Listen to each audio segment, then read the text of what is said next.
Good day, folks. Welcome back to Indaba, Africa. This is Chris once again on this Easter Sunday, April 12th, 2020. I'd like to send out my best Easter greetings to those around the world who are celebrating the resurrection of Christ today on Easter Sunday. To the many millions and millions and millions of Christians around the planet on one of the most holy days for the religion, all my best to you. I hope you have a pleasant Easter day. And with that, I'd also like to send out my thanks and offer my gratitude to all those who were able to tune in yesterday during the live stream when Jeff Rodriguez and I discussed security sector reform for national defense in Liberia 2007 and 2008 and rebuilding the armed forces of Liberia. It was a wonderful experience. Jeff and I enjoyed it. We also enjoyed those who were able to join the chat and ask questions and participate and make it an interactive event. It was a very good experience, and I appreciate you tuning in. For those who missed it, you can find the video under live videos on my channel, and if you'd like to watch that. You also get to see the behind-the-scenes things because I'm having difficulty figuring out the editing suite inside the YouTube studio. And so there's a little bit of pre-broadcast on there, so don't worry about that. Jump about 5 minutes in when it starts, and you'll actually get to the meat and potatoes of what we were discussing. So hopefully you enjoyed it. I tried something new with a new software suite. Did a call-in guest, which is my first time, and that was Jeff Rodriguez, who had been the program manager for DynCorp back in Liberia when I was there leading the security sector reform effort at the American Embassy. So once again, I'd like to thank all those who tuned in, and also thank you so much to everyone who subscribed to my channel. During that live stream, about 20 new subscribers joined the channel. I'm very grateful for that, and a few others after that. But later in the afternoon here and in the evening in South Africa, I was a guest on Ronaldo Ho's program. Ronaldo is a Democratic Alliance ward counselor in the Nelson Mandela Bay area of South Africa. And he's a longtime YouTuber with a channel that covers all sorts of things, but especially talks about politics. So I had been a call-in guest to ask a few questions, make a few comments, and many of the folks on the stream had asked for me to come back and be on the program.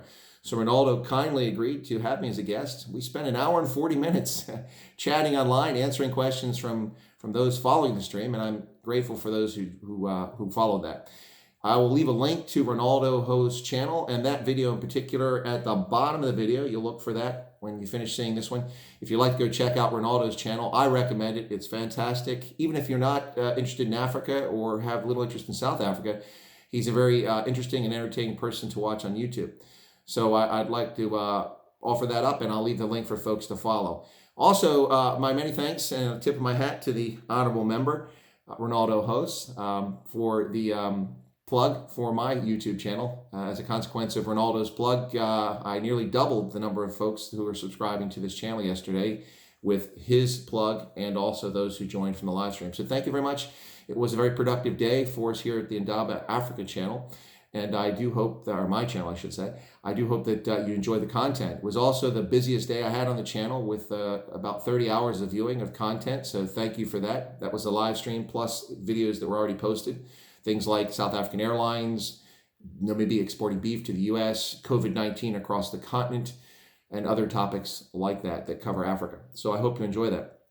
Well, here we are on Easter Sunday, 2020, and what must be the oddest Easter Sunday in quite a long time for Christians around the world. Throughout the United States, we have conflicting situations. In many states and localities, liquor stores are open today. Marijuana dispensaries are open. Yet there have been pervasive efforts by state and local authorities to attempt to close down Easter services. Now, I didn't say churches. I'm not talking about people going into a church and not maintaining social distance, but even places where Christians have gathered in their car, even kept vehicles at a social distance and not congregated together, having a pastor or priest present the services outside a building where people are protected. Even in a situation like that, state and local authorities in many localities around the United States have been persecuting Christians and even arresting people and charging them fines for doing this. In South Africa, we see other situations, a wedding party raided and the guests arrested and the priest arrested, yet members of the government not arrested for going out and joining their friends and socializing. So it is an odd situation indeed. Civil libertarians around the world should beware of the authoritarian tendencies of government at all levels as we go through this situation around the planet. It is quite an unusual situation, and many government officials seem to be taking advantage of it to extend the reach of their governments. And I'd just like to take a second here to talk about that. Slight pause there. Sorry about that. I had a little bit of technical issue there. My map seemed to be getting away from me, so I adjusted that.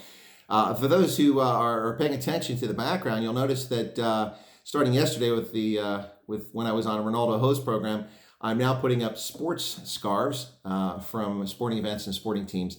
Given that we have no access to professional or amateur sports with the Wuhan coronavirus COVID-19 crisis, I thought it'd be nice to just to show a little bit of support, fan support for different organizations. This one's for Scotland from the 2011 Rugby World Cup in New Zealand.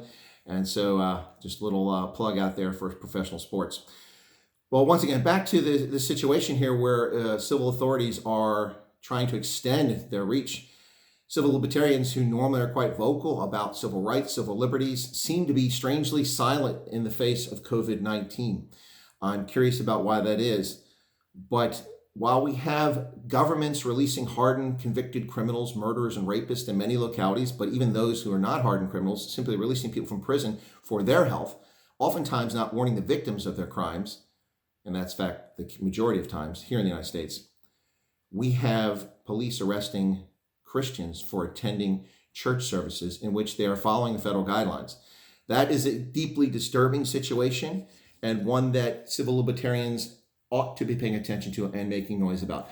So let me wrap up this video today. We'll talk briefly about the current situation with the Wuhan coronavirus, or COVID-19 by its scientific name. As of the moment, we have 1,792,899 confirmed cases around the globe, sadly with 110,042 fatalities attributed to COVID-19. Here in the United States, 530,000, so we've passed the 500,000 threshold, 530,006 confirmed cases, 20,614 deaths attributed to COVID-19. I would caution folks, though, that there has been a tendency among local officials to term any death for someone who's tested positive COVID-19 in many locations around the country as a COVID-19 death, when in fact that is not the proximate cause of many of these deaths. So those numbers are somewhat suspicious at the moment, but nonetheless, 20,000 people have died from something, and that is unfortunate. In Pennsylvania, 21,655 cases of COVID-19 with 494 fatalities. In York County, where I live, 293 cases with 3 fatalities.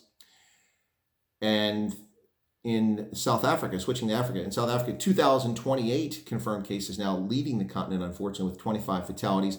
But a more disturbing trend now is we're seeing in North Africa and West Africa cases climb. In Egypt, which was long the leader before South Africa took over a couple weeks ago, 1,939 cases, 146 fatalities.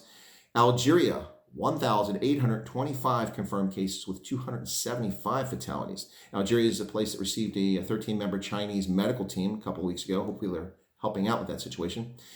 In Niger, which had not appeared on the radar until just recently, 491 cases and 11 fatalities. In Burkina Faso, 484 cases with 27 fatalities. In Ghana, 408 cases with 8 fatalities. And Nigeria, which had a good handle on it, but is a rather large country with about 200 million people, now has 318 cases with 10 fatalities. As the coronavirus spreads around the continent, lots of people are having all sorts of analysis and opinions about why the slow has been spread or what will happen, the difference between what's happened in Africa and in the West. Well, ladies and gentlemen, any cases for anyone are a tragedy, and any situation in Africa which impacts public health is problematic given the poor state of public health in much of the continent. So with that, I'd like to close on a good note, and I'd like to wish all the Christians around the world once again the best and healthiest and happiest of Easter in these difficult times. And just encourage you to hang in there. We're going to get through this, and hopefully it will not be as bad as many have predicted, and the world will recover from this. But once again, I wish you a happy Easter around the world. All the best. Take care.